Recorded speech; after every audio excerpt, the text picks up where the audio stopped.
What a beautiful lines. One day, 1 hour, 1 minute will never come again.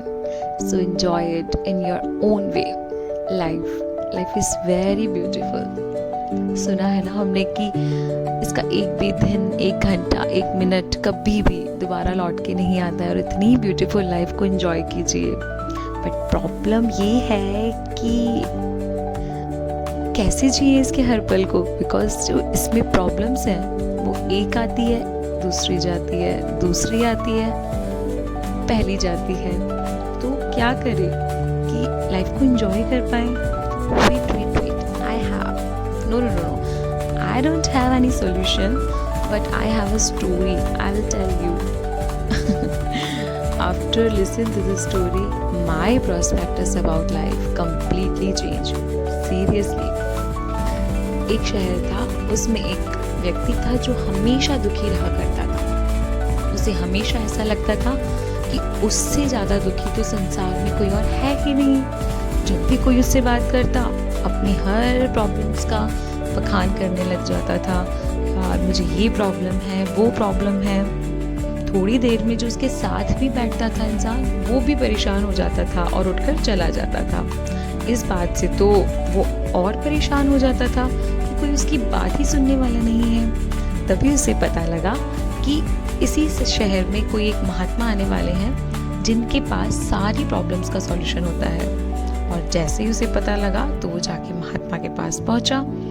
उस महात्मा के साथ हमेशा एक काफिला चला करता था जिसमें बहुत सारे कैमल्स थे, ऊंट. महात्मा के पास पहुंचकर उस व्यक्ति ने कहा कि गुरुजी, मैंने आपका बहुत नाम सुना है और आपके पास सारी प्रॉब्लम्स का सॉल्यूशन भी होता है. तो गुरुजी से उसने कहा कि मैं बहुत दुखी हूँ, मेरे इर्द गिर्द हमेशा बहुत सारी प्रॉब्लम्स रहती हैं. एक सुलझाता हूँ, दूसरी पैदा हो जाती है. और अपनी जब आप बीती ये प्रॉब्लमेटिक जो थिंग्स है, जब किसी को सुनाने बैठता हूँ तो कोई सुनता भी नहीं है और उठ के चलते बनते हैं. दुनिया सच में बहुत मतलबी हो गई है. ये सब उसकी लाइन्स हैं. अब आप ही बताइए कि मैं क्या करूँ.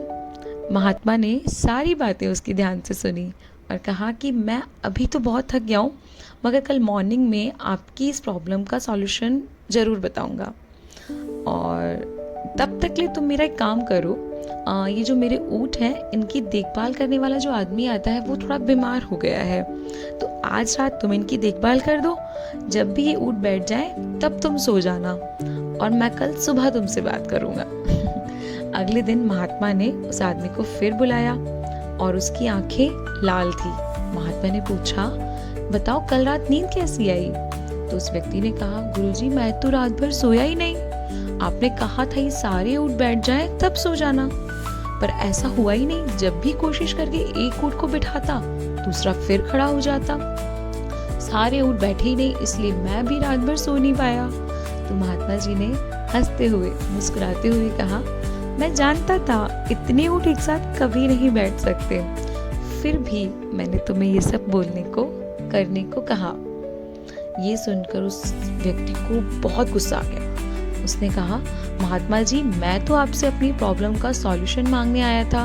ऑलरेडी मैं परेशान था, आपने मुझे और परेशान कर दिया. तो वो महात्मा बोले, नहीं भाई, सच में ये जो तुम्हारी प्रॉब्लम्स है ये इनका सॉल्यूशन ही है. संसार के किसी भी व्यक्ति की समस्या इन सारे ऊँटों की तरह ही होती है. एक खत्म होती है, दूसरी खड़ी हो जाती है.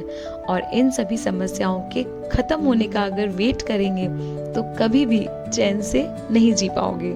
प्रॉब्लम्स तो जीवन का अंग है, it's the part of life, और इसे महसूस करते हुए ही जीवन का आनंद लेना है. जीवन में अगर हमें सहज रहना है तो यही एक उपाय है. दुनिया के किसी भी व्यक्ति को तुम्हारी प्रॉब्लम सुनने में कोई इंटरेस्ट नहीं है, क्योंकि उनके पास, सबके पास अपनी अपनी प्रॉब्लम्स हैं. महात्मा जी की बात सुनकर उस व्यक्ति के चेहरे पे एक सेटिस्फेक्शन, संतोष और सहजता का फील दिखा. मानो उसने अपनी सभी समस्याओं से निपटने का, बाहर आने का एक अचूक मंत्र मिल गया हो. और हम सब के साथ भी यही होता है. हम सोचते हैं ये प्रॉब्लम फिनिश होगी तब मैं ये करूँगा, ये प्रॉब्लम फिनिश होगी तब मैं लाइफ जीना स्टार्ट करूँगा, ऐसा हो जाएगा तब ऐसा करूँगा. बट सच में that's the part of life.